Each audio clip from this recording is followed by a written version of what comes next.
The radar station on Cutter Point had gone silent 40 minutes ago. Major Nicole Sanders stood in front of the wall-mounted display in the operations center at Coastal Air Station Hargrove, watching the storm's western eye wall pulse red on the screen. Hurricane Odette had been a Category 2 at 6 that morning. The last update, 20 minutes old, put it at a 4. The storm was not supposed to intensify this fast. Nobody in the room had modeled for it, and everybody in the room could see what that meant. "Cutter Point isn't responding to hails," said Petty Officer Diaz from the comms desk, not looking up from her console. "Last transmission was a partial, something about water coming over the seawall, then nothing." "And the outpost on Sable Key?" Nicole asked.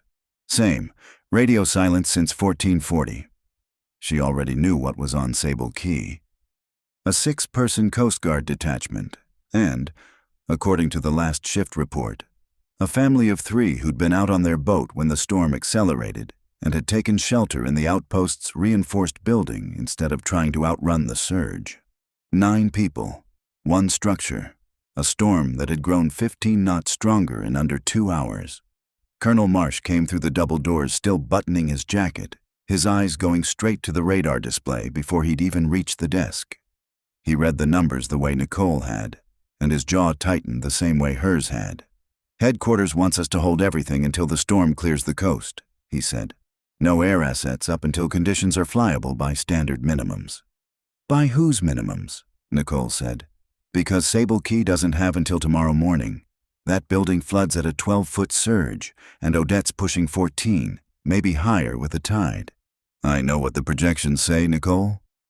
"Then you know waiting isn't a neutral decision. It's a decision that costs us 9 people. Marsh didn't answer right away. He'd flown search and rescue himself years ago, before a knee injury grounded him into a desk. He understood the calculus better than anyone else in the room, which was exactly why he was hesitating.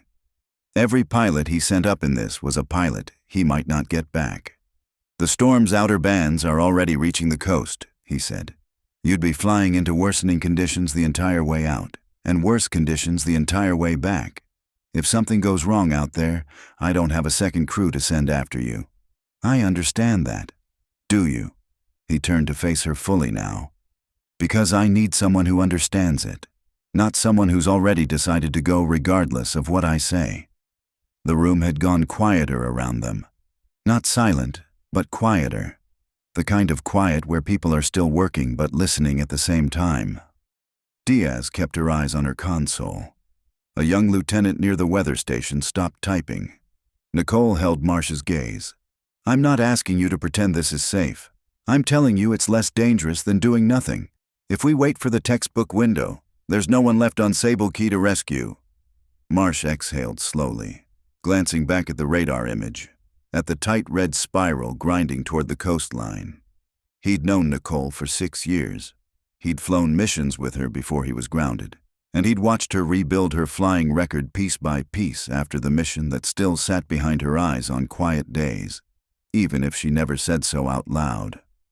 He trusted her judgment. That didn't make this easier. "If you go," he said finally, "you go by the numbers. Fuel reserves, structural limits on the aircraft, crew condition, all of it, tracked in real time. The second any of it crosses a hard limit, you turn around. I don't care how close you are. I don't care who's still down there. You bring your crew home." "Understood." "I mean it, Nicole.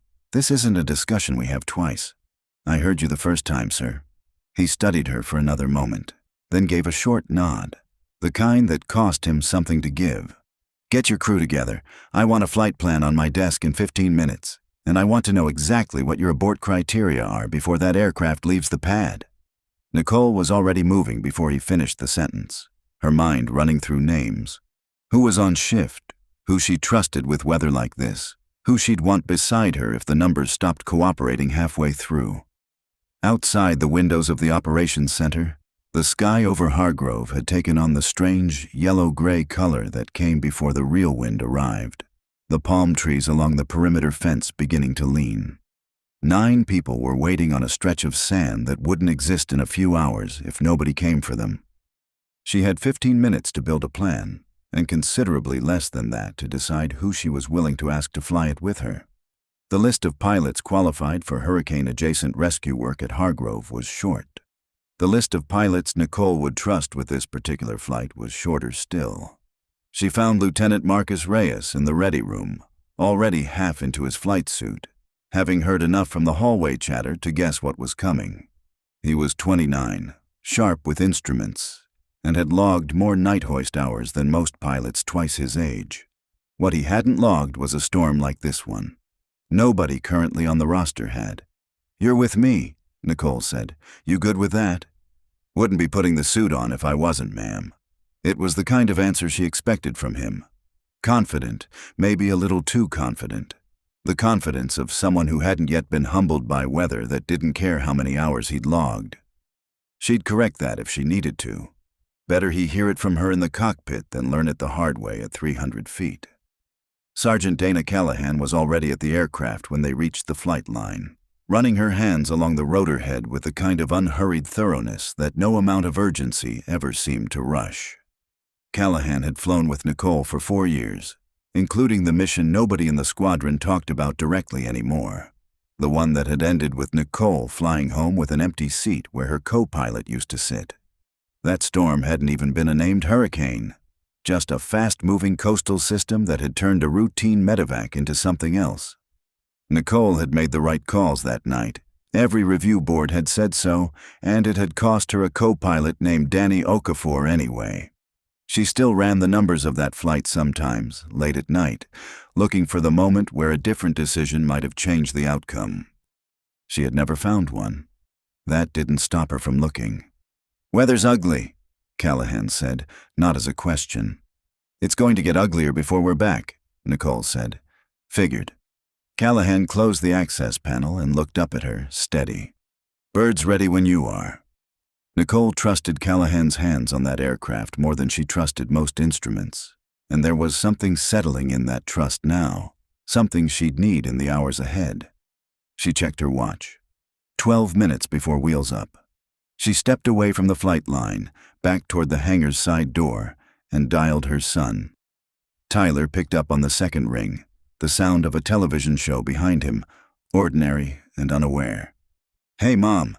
Hey, Bud. Storm's picking up down here, so I wanted to catch you before things got busy." She kept her voice even, the same voice she used for every deployment call, every late shift, every time the truth was heavier than what she was willing to hand a 16-year-old over the phone. "You at Grandma's?" "Yeah, we're watching the coverage. They keep saying it's getting bad." "It is. That's actually why I'm calling. I've got a flight tonight, and I might be hard to reach for a few hours. I need you to stay put at Grandma's. Don't go outside. Don't try to check on the house, okay?" A pause on the other end. Small, but noticeable. Tyler had grown up around this life long enough to hear what sat underneath a call like this one, even when she didn't say it directly. "Is it a bad one? The flight?" "It's a rescue flight," she said, which was true, and which was also not quite an answer. "I'm flying with people I trust. I'll call you the second I'm back on the ground." "Okay." Another pause. "Be careful, Mom. Always am." She said it lightly, the way she always did, though her free hand had curled into a fist at her side without her quite deciding it should. "Love you. Go finish your show." She ended the call and stood there a moment longer than she needed to, letting the ordinary sound of his voice settle somewhere she could return to later, if later came. Then she walked back out into wind that was already stronger than it had been 10 minutes earlier, the first true gusts of Odette's outer bands beginning to reach the coastline in long, testing pulls. Reyes and Callahan were both waiting at the aircraft when she reached it, along with the flight plan Marsh had signed off on with visible reluctance. A route that would take them 41 miles out to Sable Key, a fuel reserve calculated with almost no margin for error, and a hard abort line drawn in red ink that Nicole had agreed to and fully intended to respect, right up until the moment respecting it meant leaving people to drown. "Comms are down at both locations," she told her crew, raising her voice slightly over the rising wind. "We don't know what we'll find when we get there. 9 people confirmed at last contact, 6 Coast Guard, a family of 3 sheltering with them. Buildings rated for wind, not for surge, and surge is what's going to get them if we're too slow. Copy, Callahan said. Reyes nodded, some of the earlier confidence in his face settling into something more focused, more appropriate to what they were about to do. They ran the pre-flight checks fast, but without skipping a step, the wind shoving hard enough against the fuselage now that Nicole could feel it through the airframe before they'd even left the ground. She thought briefly of Danny Okafor, the way she always did before a hard flight, not as a superstition exactly, more as a promise she kept renewing, that she would fly carefully, that she would not let confidence outrun judgment the way it sometimes could at altitude. The rotors spun up, the sound swallowing the wind for a moment before both merged into a single roar. Nicole eased the collective up, felt the aircraft shudder and then steady beneath her hands, and lifted off the pad into a sky already churning with the leading edge of the storm. Behind them, the lights of Hargrove shrank into the gray. Ahead of them, 41 miles of open water and worsening wind stood between her crew and 9 people, who had no way of knowing whether anyone was coming at all. 10 minutes out from Hargrove, the horizon disappeared. It didn't fade so much as get erased, the gray sky and gray water folding into each other until Nicole had nothing to fly by except her instruments and the faint green wash of the cockpit displays. Rain hit the windscreen in sheets heavy enough to sound like static, and the aircraft bucked hard to the left, then harder to the right, as the outer rain bands threw crosswinds at them that hadn't shown up in any briefing. "Airspeed's fluctuating," Reyes said, eyes moving fast between his panel and the windscreen. "We're losing 10, gaining 15, losing it again. This isn't steady turbulence, this is—" "I know what it is," Nicole said, both hands firm on the controls, feeling the aircraft the way she'd learned to feel it over 18 years, translating the shudders and drops into information instead of fear. "Compensate small. Don't fight it. Ride it." In the back, Callahan had gone quiet in the particular way she went quiet when she was working, running through the med and rescue equipment one more time by feel, making sure everything was secured against a ride that was only going to get worse. The radio crackled, Marsh's voice cutting through static thin enough that half his words came apart before they reached her headset. "Sanders, be advised. Odette's been upgraded. Cat 5 as of last observation. Command is—" A burst of interference swallowed 3 full seconds. "Recalling all air assets. Return to base. Repeat. Return to base. Immediately." Nicole's stomach dropped in a way that had nothing to do with the turbulence. A Category 5 changed everything. Wind shear at levels the aircraft's structural limits weren't built for.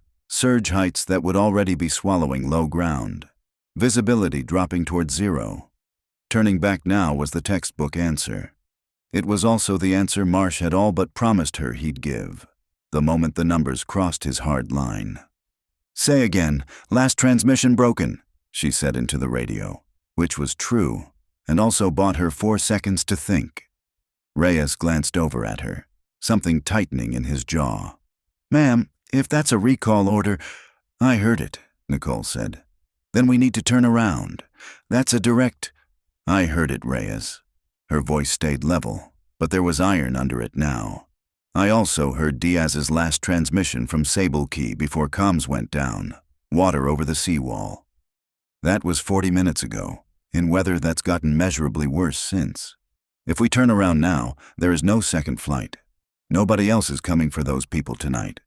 The radio crackled again, another fragment of Marsh's voice, this one clearer.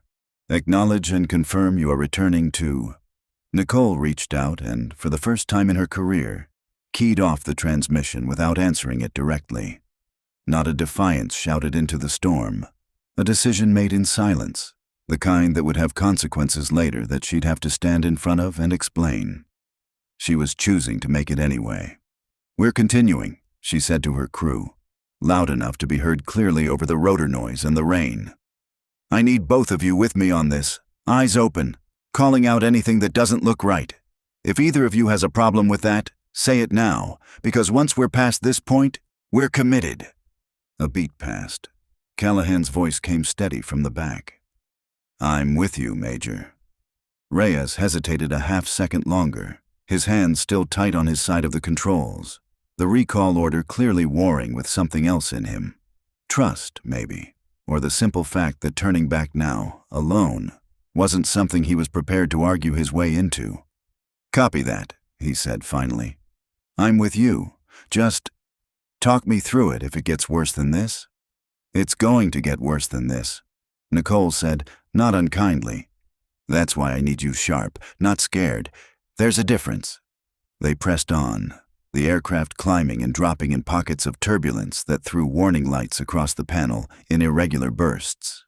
20 minutes later, the first real complication announced itself as a soft chime and a flashing amber indicator on the instrument panel.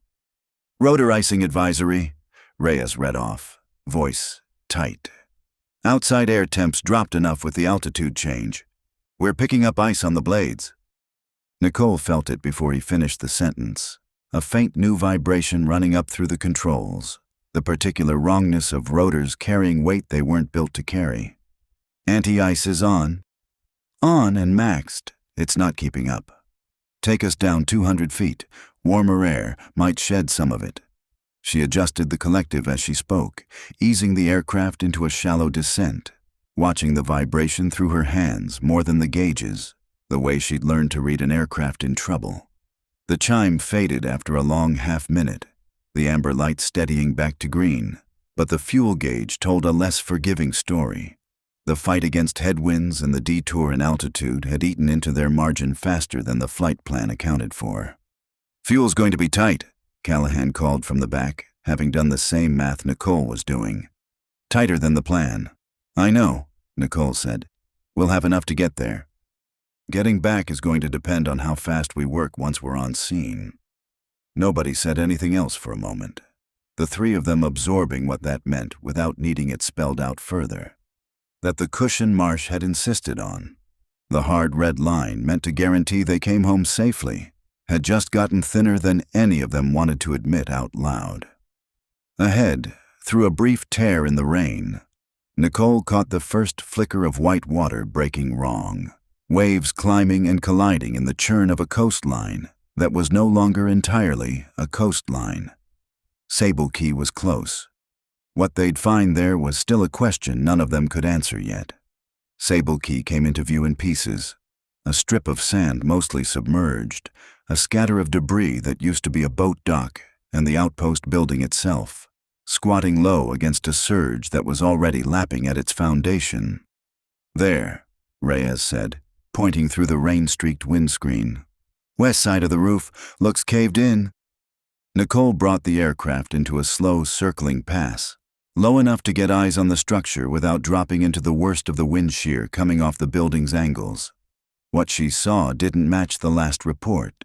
The roof's western third had folded inward, likely from a fallen antenna mast or wind load beyond what the structure was rated for, and water was visibly moving inside through the gap.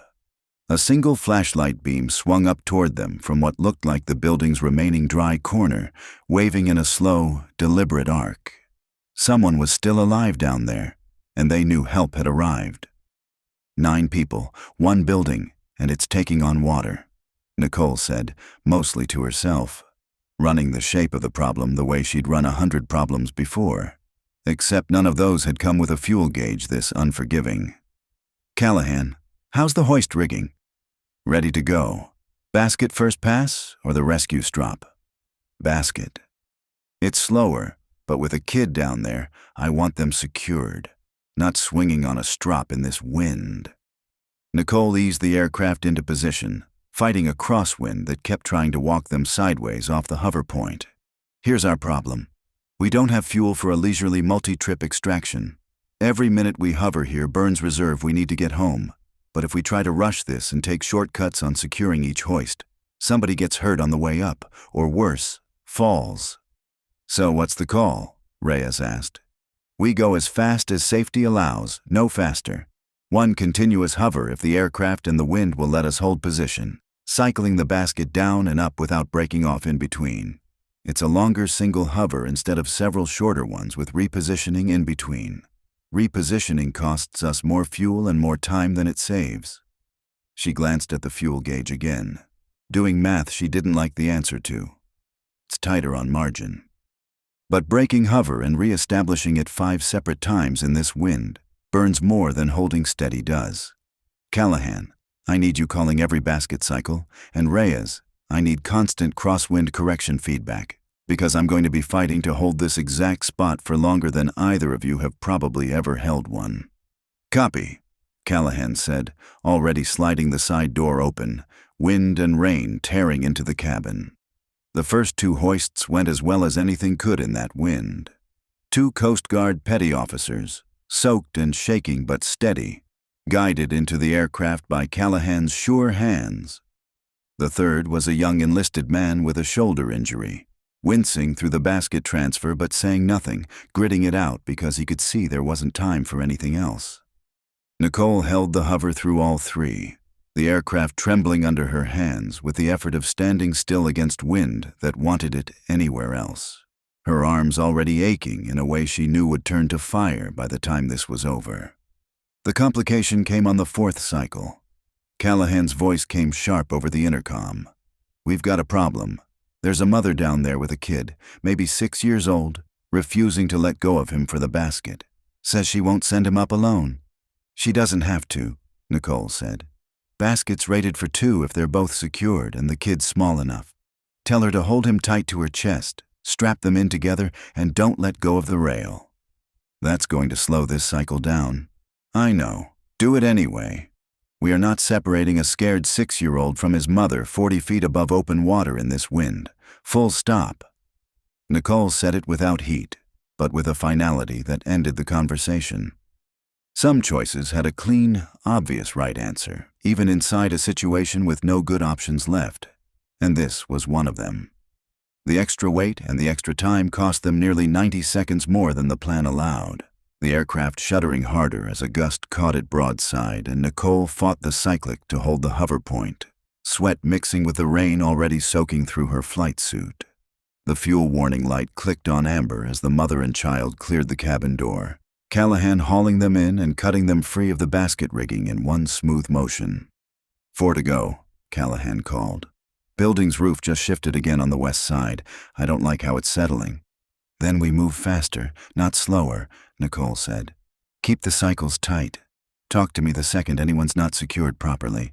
I'd rather lose 10 seconds confirming a strap than lose someone off a bad hoist. The last 4 came up in a rhythm that had stopped feeling like separate rescues and started feeling like a single, sustained act of will. Nicole holding the aircraft rock steady against a wind that refused to cooperate. Reyes calling drift corrections in a voice that had lost all its earlier bravado and settled into something more useful, focused and clear. Callahan working the hoist with the same unhurried precision she'd shown checking the rotor head hours earlier, like the storm wasn't a factor worth acknowledging with her hands, even as her voice carried the strain of it.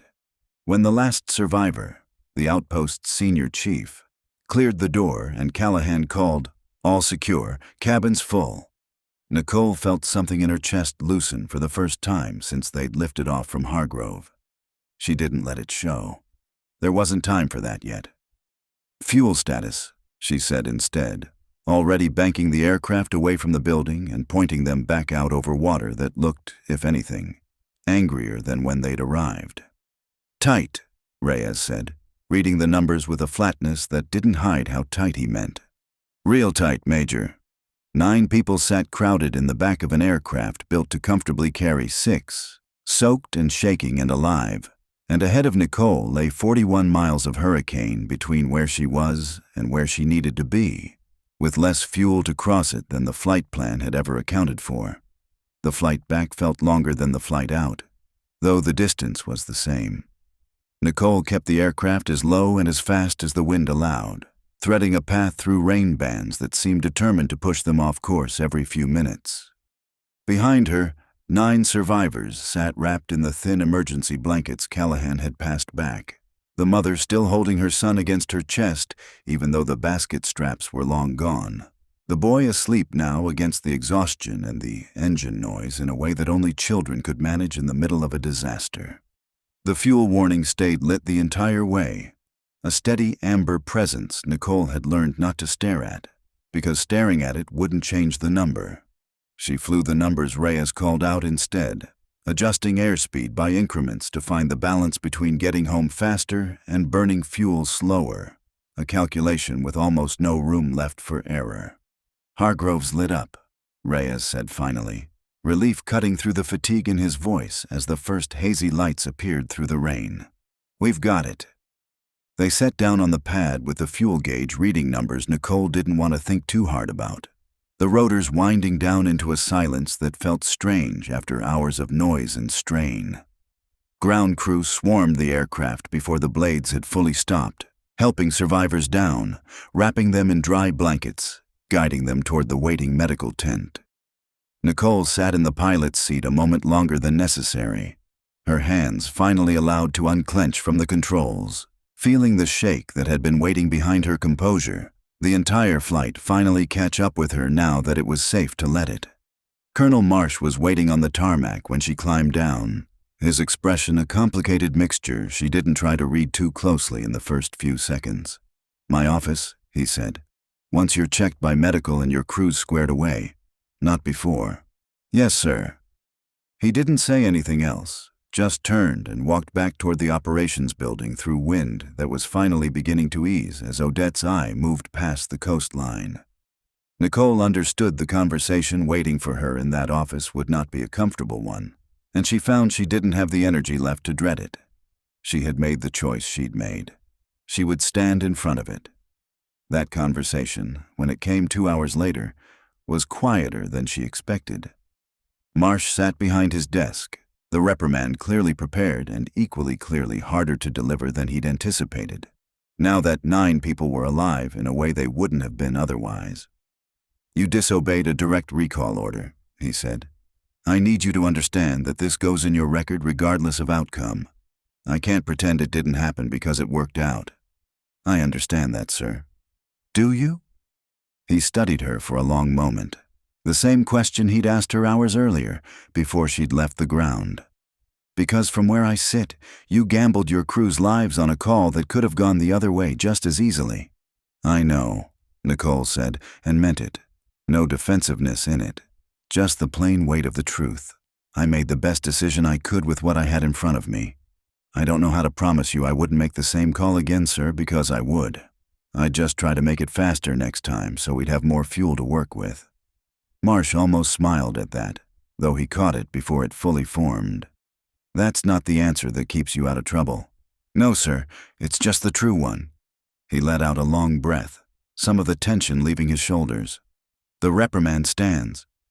So does my recommendation that you lead the debrief on hurricane condition extraction protocol, because whatever you did out there worked, and I'd rather the whole squadron understand how, instead of just hearing that you got away with it.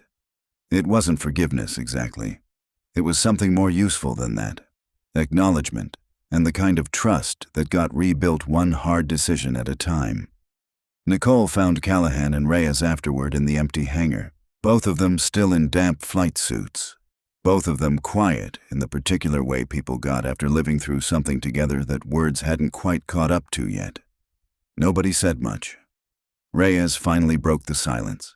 "I get it now," he said. "Why you didn't just turn around back there.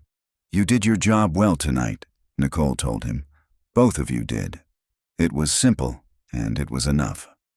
3 days later, with Odette long past the coastline and the base slowly returning to its ordinary rhythms, Nicole stood at the edge of the flight line watching a new group of pilots run through hover drills in calm afternoon air. Easy conditions, nothing like what her crew had flown through. She thought of Danny Okafor, as she still did most days, and found that the thought sat a little differently now. Not lighter, exactly, but steadier, like proof carried forward instead of a debt still owed.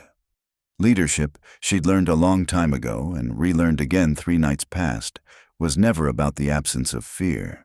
It was about making the hard call anyway, and then standing in front of whatever came after it. She watched the new pilots land, one after another, safe and unremarkable, and allowed herself, for the first time since the storm, something close to rest. And to everyone watching, thank you for staying with this story until the end. If Major Sanders' flight into Odette moved you, show it some support with a like and subscribe so you don't miss the next story. See you next time.